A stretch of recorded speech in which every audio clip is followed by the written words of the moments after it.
দিনটা ছিল 10ই মে আর আমরা সবাই মিলে কোথায় গেছি তোমরা জানতে চাইলে পুরো ভিডিওটা দেখো, তারপর তোমরা জানতে পারবে। আর সবাই মিলে এক জায়গায় হয়েছিলাম, সবাই রেডি হয়ে গেছি আর এদিকে আমাদের গাড়িও দাঁড়ায় আছে। তো আমরা অপেক্ষা করছিলাম আমার বড় পিসির জন্য, কারণ আমার বড় পিসি সব জায়গায় লেট। তো এটা হচ্ছে আমার বড় পিসি, এই ব্যক্তিটার জন্য অতক্ষণ থেকে আমরা দাঁড়াইছি। তো সবাই গাড়িতে তো চেপে গেছি আর এই গাড়ির মধ্যে আরো কয়েকজন চাপবে, আমার আরো পিসি আছে। আর এই গাড়িটার মধ্যে কারা কারা রয়েছে তোমাদেরকে একটু বলে দিই। আমার বড় পিসি বাবু আর মেজো পিসি বাবু আর আমার বড় পিসি, আমি, আমার বর আর আমার মা আর বাবা রয়েছে। আর আমার মেয়ে তো আমাদের সাথে থাকবে কি। তো দেখো আমার পিসি কতটাই লেট, যে ঘর থেকে টিফিন করেও আসতেও টাইম পায় না, তার জন্য ব্যাগে ভরে নিয়ে চলে এসেছিল। আর যেখানে গাড়িটা আমরা আরো পিসিগুলা চার ব্যাগ দাঁড় করেন ছিল ওদের, মানে যেখানে ওদের ঘর, তো ওইখানে দাঁড়ায় দাঁড়ায় টিফিন করে নিল। আর এদিকে দেখো মিষ্টিও লিয়া হয়ে গেছে আমাদের গোপাল মাঠের মানে বিখ্যাত কল্যাণেশ্বরী। তো আমার বরের লুকটা আর আমার লুকটা কেমন লাগছে আমাকে কমেন্টে জানাবে। আর দেখো সবাই মিলে চেপে গেছিল আর এত সুন্দর ভিউ দেখে দেখে আমরা যেছি। এইটা হচ্ছে দুর্গাপুরের ব্যারেজ।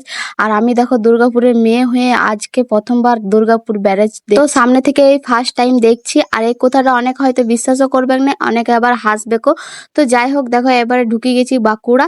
আর বাঁকুড়া কোন জায়গায় এসেছি সেটা তোমাদেরকে বলবো না, আর কিসের জন্য এসেছি সেটা তোমাদেরকে এবারে বলে দিচ্ছি। তো তোমাদেরকে কিছুদিন আগে একটি ব্লগ ছেড়েছিলাম, বলেছিলাম আমাদের সামনে শুভ দিন আসছে। তো সে দিনটা ফাইনালি চলে এসছে, আমার বোনের পাকা কোথা করার দিন। তো আজকে আমরা সবাই এসেছি আমার বোনের পাকা কোথা করতে। আর দেখো বাঁকুড়ার লাল মাটি দেখে কত সুন্দর লাগছে।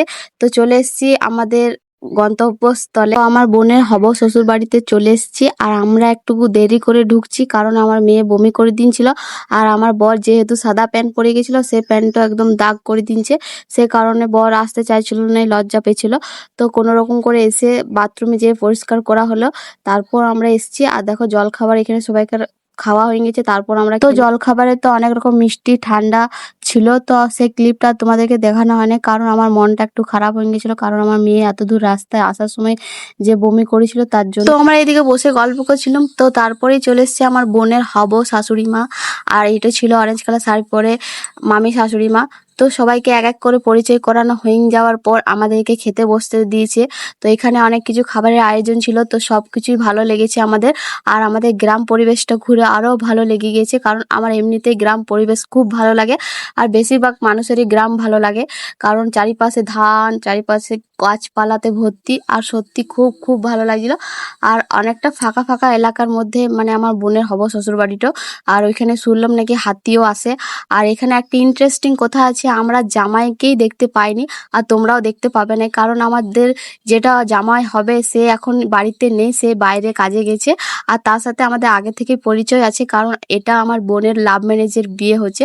আর এখানে এসেছিলাম আমরা পাকা কথা করতে। তো সে কথাবার্তা হয়ে যাওয়ার পর, খাওয়া দাওয়া হয়ে যাওয়ার পর, তো দেখো এদিকে আমাদের পুরোপুরি একদম রঙে ভূত করে দিচ্ছে। আর আমাদের এটাই হয় বাঙালিদের, সবকিছু ফাইনাল হয়ে যাওয়ার পর রং জল করে ঘর আসে। তো তাই রং জল করে দিয়েছিল। আর ওদের মধ্যে একটা নিয়ম ছিল, সবাইকে আলতা পরান দিয়েছিল। তো সেই ক্লিপটাও আমার নেওয়া হয়নি। তো কি বলবো, আর দুঃখের বিষয় তোমাদেরকে। তো তোমাদেরকে আর দুঃখের বিষয় শুনে লাভ নেই, হাসির বিষয়টা শুনে নাও। তো আমাদের এখন দিন ঠিক করা হয় নাই, কিন্তু ফাইনাল হয়ে গেল। এবারে আমরা ঘর যেছি আর সবাই হাসি মুখে ঘর যেছি, কারণ যেহেতু বোনের বিয়ে ঠিক হয়ে গেল। আর একদিকে মনে হয় না কষ্ট নেই, কারণ ঘর থেকে গেলেই ভালো। আর কারণে কথাটা বলো, আমার বোনের সাথে অনেক ঝগড়া হয়, তো ভিডিওটা দেখবে তাহলে ও আর আরো রাগ হবে, তার জন্য বলুন। তো এই ভিডিওটা এখানে শেষ করছি, বাই।